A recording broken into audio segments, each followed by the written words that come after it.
बांसवाड़ा जिले के मानगढ़ धाम पर विश्व आदिवासी दिवस पर होने वाली राहुल गांधी की सभा को लेकर कई बड़े नेता और जनप्रतिनिधि उदयपुर पहुंचे। बुधवार को जिले के प्रभारी मंत्री रामलाल जाट उदयपुर के महाराणा प्रताप एयरपोर्ट पहुंचे, जहां पार्टी कार्यकर्ताओं ने उनका गर्मजोशी से स्वागत किया।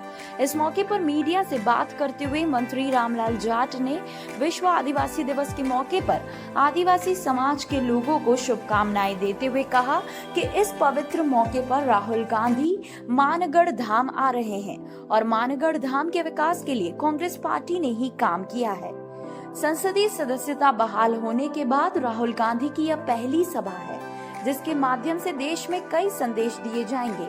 प्रधानमंत्री नरेंद्र मोदी के तुष्टीकरण और वंशवाद भारत छोड़ो के बयान पर रामलाल जाट ने कटाक्ष करते हुए कहा है कि प्रधानमंत्री झूठ बोलकर देश के लोगों को गुमराह कर रहे हैं।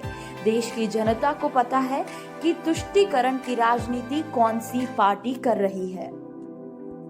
सबसे पहले तो मैं आज आदिवासी दिवस की शुभकामनाएं दूंगा कि हमारे ऐसे योद्धा थे जो मेवाड़ की आन बान शान को बचाने में आदिवासियों का महाराणा प्रताप के साथ जो सहयोग रहा, इसकी बदौलत हम पूरी दुनिया में गर्व से सीना तान के कह सकते हैं हम उस मेवाड़ धरती से आए हैं। तो उन सब भाइयों को, शहीदों को मैं श्रद्धांजलि भी अर्पित करूंगा और आदि दिवस से तो बधाई भी दूंगा।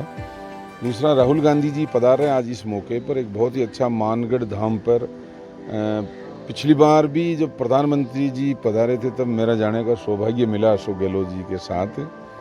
तब एक उम्मीद थी कि कुछ न कुछ आदिवासियों को जलियांवाला बाग से भी ज़्यादा बड़ी घटना यहाँ गोविंद सिंह जी के टाइम में हुई थी, लेकिन कुछ भी नहीं मिल पाया।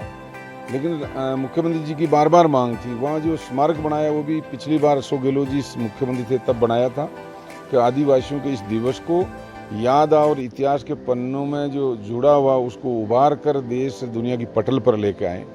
आज राहुल गांधी जी पधार रहे हैं तो निश्चित रूप से एक इतने बड़े महापुरुष के आने से देश दुनिया में वो स्थान भी हाईलाइट होगा और भारत सरकार को अभी भी अकल आएगी या थोड़ी समझ आएगी कि ऐसे दिवस के ऊपर ऐसे लोगों के बलिदान को याद करने का मौका भी है, वहाँ राष्ट्रीय स्मारक घोषित करें।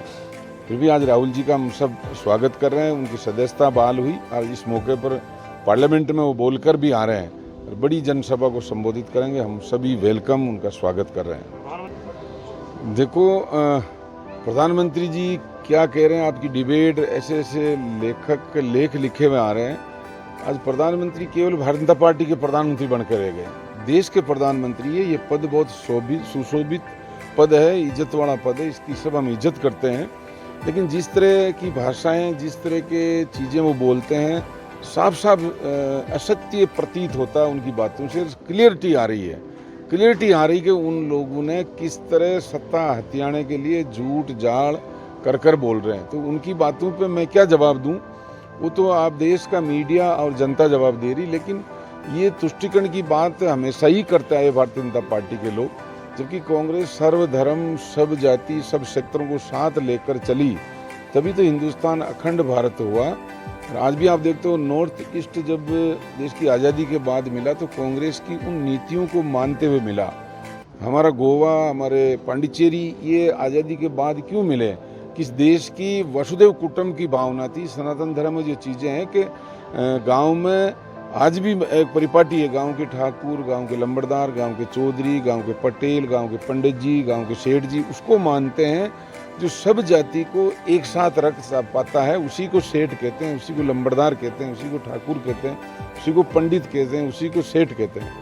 कहीं ऐसा नहीं कि मेरे घर का है या मेरा परिवार का है इसलिए उस गलत काम को सहयोग करें। वो काम भारतीय जनता पार्टी के नेता कर रहे हैं, इसलिए उनकी बातों को जनता ही जवाब दे पाएगी। लेकिन कांग्रेस कभी इस तरह की भावनाओं में नहीं रही, नीतियों में रही, देश को एक जोड़ने में रही, त्याग किया, तपस्या की, बलिदान दिया। इसलिए कांग्रेस पार्टी ही चलेगी सर्वधर्म के साथ।